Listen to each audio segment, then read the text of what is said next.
Welcome back to Harvest Online. Thanks so much for checking us out today, wherever you are, whenever you're watching this. Thanks so much for making us a part of your day. If you'd do us a favor, click that subscribe button right down there, and we would love for you to go over to Facebook and Instagram and follow and like those pages, and you can get more content or just see the beautiful faces at Harvest or just see what we're all about. We would love for you to track with us each and every day as we post, and you can see what's going on in the church. We exist so that all people may know Jesus and grow with Him. And we just hopped out of a series on mental health, and so you can go back and look at that whole series here on YouTube. And we're going to hop into a new series about I am. It's called I Am, and these are going to talk about the 7 I Am statements that Jesus makes in the book of John. So if you want to know who Jesus claims to be, who Jesus proclaims himself to be, what Jesus said he was, and all of those things, then this is the series for you. And so I certainly hope you will track along with us as we preach and teach about it. I have 3 boys. One is 11, one is 7, and one is 4. And so these boys are growing, they are emerging, they are just going all the time. And here's one thing that I'm learning and that my wife is learning: they're hungry. They're hungry all the time. They could eat breakfast and then they're hungry 5 minutes later. They could eat dinner and then they want a snack, or then they want this, or right before bed, I'm so hungry, or they get home from school, I'm so hungry, and they just want to eat. They are never satisfied. And so they're always needing to be re-satisfied. And I think we can all agree with this, right? I mean, we see this not just with food, where we eat and then all of a sudden we're hungry again and we got to get another snack. I think we see it in our life experience. I mean, we take a vacation and we are like, man, this vacation is going to replenish us. It's going to satisfy us. And then when we get home and we're exhausted and we need another vacation. And we're like, man, now we just need to relax at home. Now we just need a staycation, right? To get us back on track. The vacation didn't satisfy us. We think a promotion is going to satisfy us. We work and we work and we work and we work. And finally we get the recognition we deserve. And we think, man, when we make that amount of money, that's going to satisfy us. When we get that title, that's going to satisfy us. When we get that recognition, we're going to be satisfied. And yet we are still not satisfied. We think that shiny new toy is going to satisfy us. I mean, it's going to be summer pretty soon and we're going to get that shiny new toy. Maybe it's a golf cart that we can ride around. Maybe it's a boat, maybe it's a camper, maybe it's a new truck, maybe it's a new car, something like that. And we're like, man, this is going to be awesome. And we get in it. We're so excited. We drive it off the lot. We tow it off the lot. We take it out for the first time. And then we realize, wait a second, it doesn't satisfy us at all. So we have this issue in our life experience to where we are just never satisfied. That's really what it comes down to. We are never satisfied. We're always hungry for more. Well, Jesus, his first I am statement, actually gives us a resolution for this. And it actually helps us find someone to be satisfied in and actually be satisfied in for life. And so let's pick up the story, John 6:25 through 27. When they found him on the other side of the sea, they said to him, Rabbi, so the disciples, the people that are following Jesus, when did you come here? And Jesus answered them, truly, truly, I say to you, you are seeking me not because you saw signs, but because you ate your fill of the loaves. Do not work for the food that perishes, but for the food that endures to eternal life, which the Son of Man will give you, for on him God the Father has set his seal. So Jesus is talking to them, his disciples, and basically what he's saying is, you're following me for the wrong reasons. You're following me because you had your fill of the loaves and now you're still hungry for more. You're not following me because you saw these signs. You're not following me because you believe in these amazing miracles. You're following me to get your next fill. You want another loaf of bread moment. Theological writer McLaren says this. He says, they were quite unaffected by the wisdom of the words and the beauty of his deeds, but a miracle that found food precisely that met their wants. They wanted a magic trick. They wanted another free meal. That's what they wanted. They wanted the next fill. They wanted the next vacation. They were coming to Jesus and following him, saying, give me that next thing that's going to satisfy me. Give me that next thing that's going to fulfill me. And how many of us have found ourselves following Jesus for the wrong reason?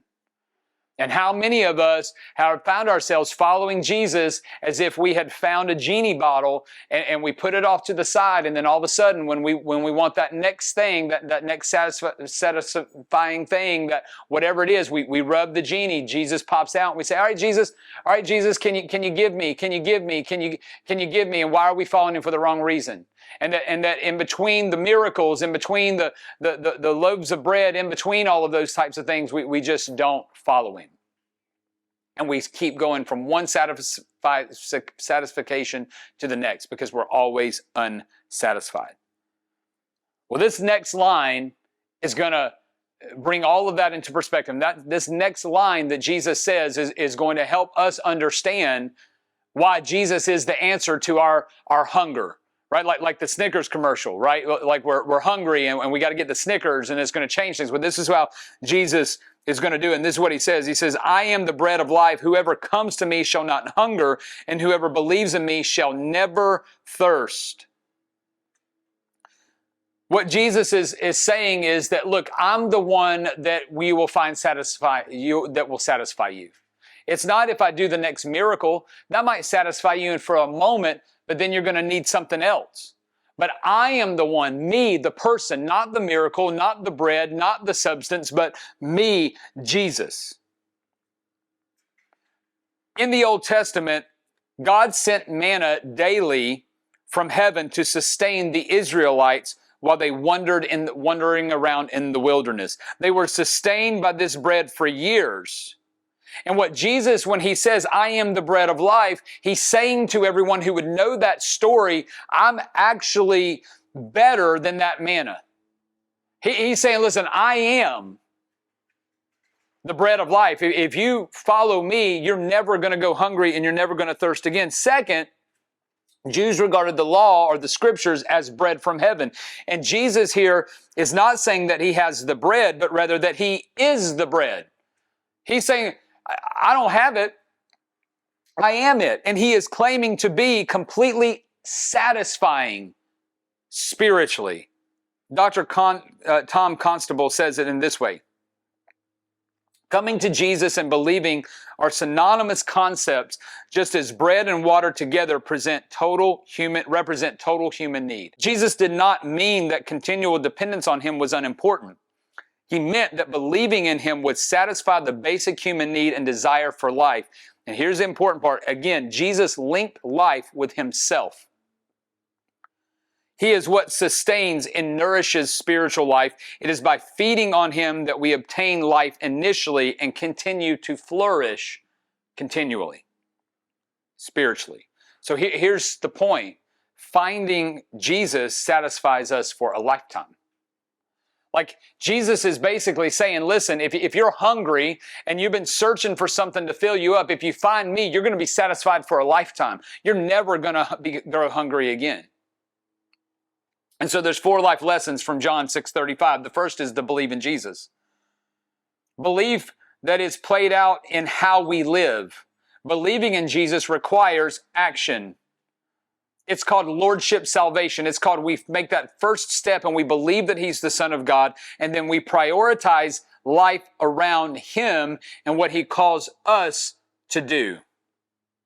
Because finding Jesus satisfies us for a lifetime.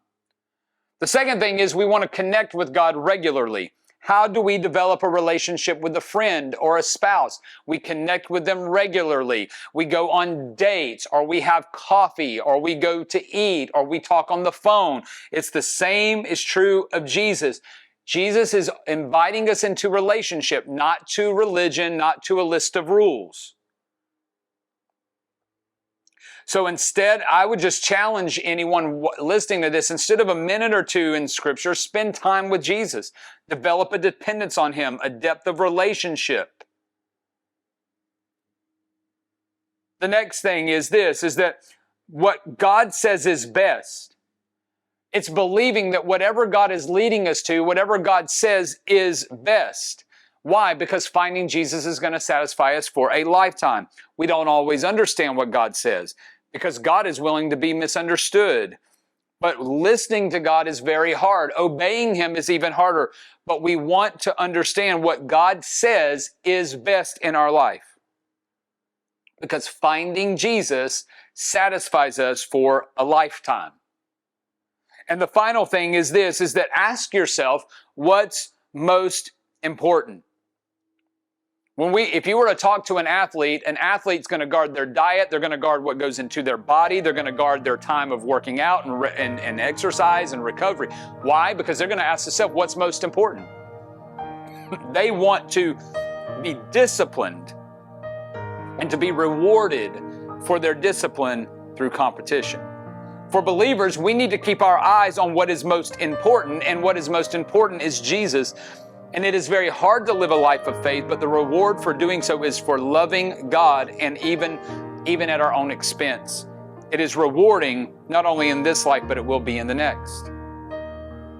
So do you want to live a satisfying life? I think all of us would. We would want to say, I want to leave this earth and feeling satisfied. Well, Jesus says to us, and he said it to his disciples, and he'll say it for a lifetime, that if you want to be satisfied for life, if you want to live a satisfying life, finding Jesus satisfies us for a lifetime.